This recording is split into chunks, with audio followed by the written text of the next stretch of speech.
अध्याय 5 गति में बदलाव की कुशलता। लैटिन भाषा ने एक ऐसा शब्द विरासत में दिया है जिसका स्पष्ट रूप से समतुल्य उच्चारण नहीं किया जा सकता, इसलिए हमने इसे अपना लिया है।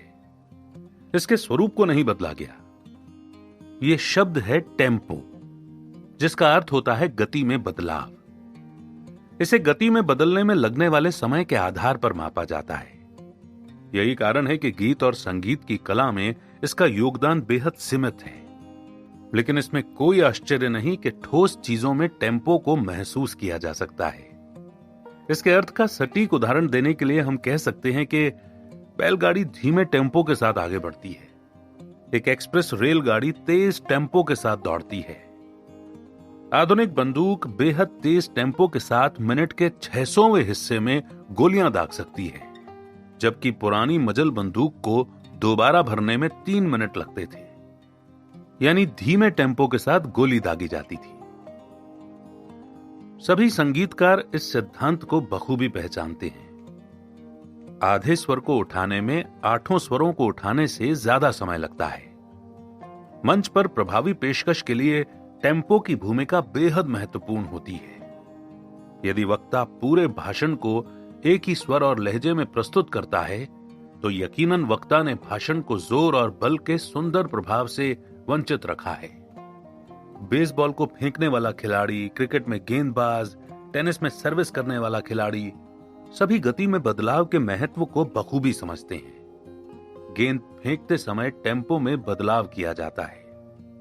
इसी प्रकार वक्ता को भी टेम्पो में बदलाव के महत्व को समझना चाहिए। प्रस्तुति के दौरान गति में बदलाव से स्वाभाविकता छलकती है। एकरूपता के अध्याय में स्वाभाविकता के महत्व को समझाया गया था। स्वाभाविकता के साथ टेम्पो में बदलाव भाषण को और ज्यादा आकर्षक बना देता है। कलाकार के लिए स्वर की गति में बदलाव करना बेहद महत्वपूर्ण हुनर होता है। यदि कलाकार इस हुनर पर कमजोर पकड़ रखता है, तो अभिनय में नीरसता महसूस होती है। लिहाजा कलाकार की तरह वक्ता को भी इस हुनर पर मजबूत पकड़ बनानी चाहिए। हालांकि स्वाभाविक बर्ताव को समझने के लिए कई आधारभूत और प्रभावी साधन हैं। आपको जानकारी के लिए बता दें कि यह एक ऐसी प्रतिभा है जिसे खोने के बाद दोबारा हासिल करना मुश्किल होता है। मंच पर प्रस्तुति का ये वो आदर्श स्तर है जिसे हासिल करने की भरपूर कोशिश की जाती है। हालांकि प्रत्येक वक्ता के लिए इसका अर्थ भिन्न होता है।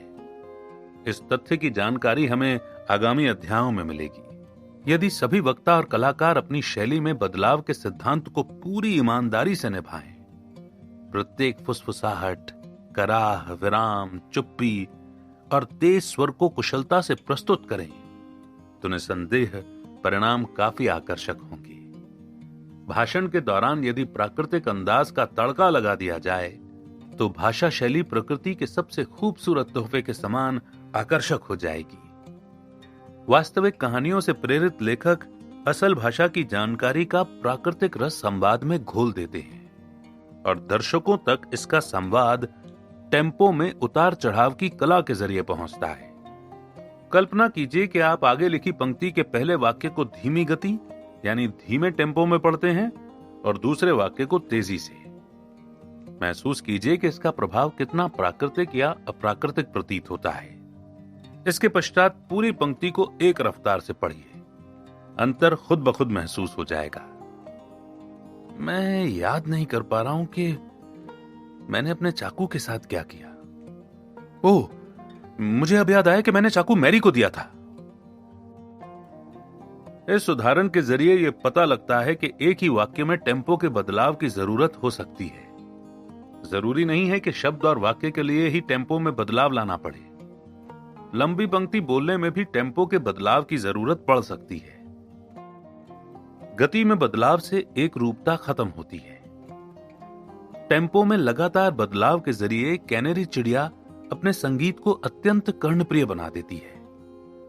यदि राजा सोलोमन एक वक्ता होता, तो वो जंगली चिड़िया के ही नहीं बल्कि मधुमक्खियों के व्यवहार से भी प्रेरणा लेता।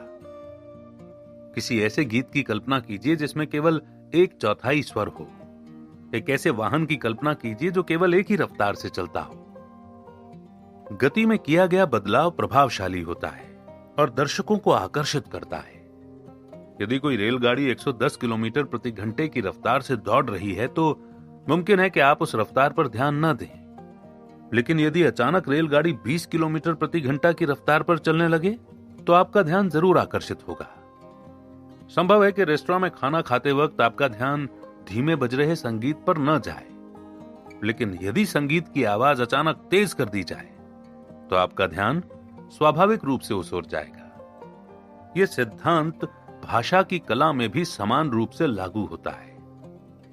यदि आप कोई महत्वपूर्ण तथ्य दर्शकों के समक्ष प्रस्तुत करना चाहते हैं तो तथ्य को टेम्पो में बदलाव के साथ कुशलता से पेश कीजिए। निसंदेह ऐसा करने पर दर्शकों का ध्यान आपकी ओर आकर्षित होगा। आगे लिखे संवाद का इस्तेमाल एक नाटक में किया गया था। जो मैंने कहा था मैं उसे भूलना नहीं चाहता।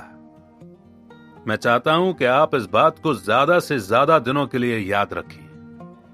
मुझे परवाह नहीं यदि आप 6 बंदूकें अपने साथ लाए हों। संवाद का पहला वाक्य बड़े आराम से बोला गया। याद रखने वाला दूसरा वाक्य विद्युत की गति से प्रस्तुत किया गया। इसी बीच कलाकार ने संवाद का आखिरी वाक्य बोलते वक्त रिवॉल्वर बाहर निकाल लिया। इस संवाद का इतना गहरा प्रभाव पड़ा कि दर्शकों के जहन में पूरा नाटक तो धुंधला पड़ने लगा, लेकिन इस संवाद को अगले 6 महीनों तक याद रखा गया। एक प्रभावी वक्ता बनने की तैयारी में जुटे छात्र आसानी से समझ सकते हैं कि कलाकार अपने संवाद को यादगार बनाने के लिए इसी कला का इस्तेमाल करते हैं। गति के सिद्धांतों का अभ्यास करते वक्त नियमों से ज्यादा विचार का ख्याल रखना चाहिए। इस बात से कोई फर्क नहीं पड़ता कि किस वाक्य को तेज गति से बोला गया और किसे धीमी गति से। महत्व इस बात का है कि भाषण के दौरान इस कला का इस्तेमाल किया गया या नहीं।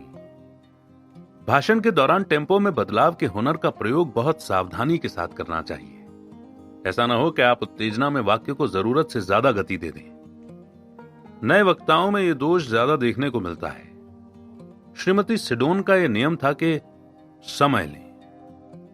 करीब 1 सदी पहले चिकित्सा विज्ञान में बंदूक से उपचार नामक औषधि मिश्रण के जरिए इलाज की प्रथा का चलन था। इसके अंतर्गत करीब 50 अलग अलग औषधियों का निर्माण मरीज को दवा देने के तौर पर इस उम्मीद के साथ दिया जाता था कि कोई एक दवा काम कर जाए। हालांकि चिकित्सा प्रणाली में ये योजना कारगर साबित नहीं होती, लेकिन भाषा को विविधता प्रदान करने के लिए इस विधि का इस्तेमाल जरूर किया जा सकता है। गेट्सबर्ग समाधि स्थल पर समर्पण। सदियों पहले हमारे पूर्वजों ने स्वतंत्रता, एकाधिकार एवं विकासशील राष्ट्र के गठन की कल्पना की थी, लेकिन आज हम गृह युद्ध में व्यस्त हैं। बड़ा सवाल यह है कि क्या उदारवादी सोच के साथ किसी राष्ट्र की स्थापना की जा सकती है? क्या यह सोच लंबे समय तक टिक सकती है? एक दूसरे से हमारा सामना युद्ध भूमि में हो रहा है। हम अपने पूर्वजों की सोच को जिंदा रखने के लिए युद्ध भूमि में उतर रहे हैं। यह बिल्कुल उचित है कि हम राष्ट्र के हितों की रक्षा के लिए प्रयत्न करें, लेकिन एक मायने में हम समर्पित नहीं हो सकते। हम संकल्प भी नहीं ले सकते। हम इस धरती को पवित्र नहीं कर सकते। इस धरती के लिए समर्पित जीवित या मृत बहादुर योद्धा जिसने इस सोच के लिए संघर्ष किया था, वो योद्धा हमारे अंदर मौजूद नहीं है। दुनिया हमारे बलिदानों को याद नहीं रखेगी, लेकिन हमारे पूर्वजों के बलिदान सदा याद रखे जाएंगे। पूर्वजों के अधूरे कार्यों को पूरा करना हमारी जिम्मेदारी है। हम इस मुहिम को सहजता के साथ आगे बढ़ाएंगे। अधूरा पड़ा महान कार्य पूरा करने के लिए पूर्ण रूप से समर्पित हो जाने की आवश्यकता है।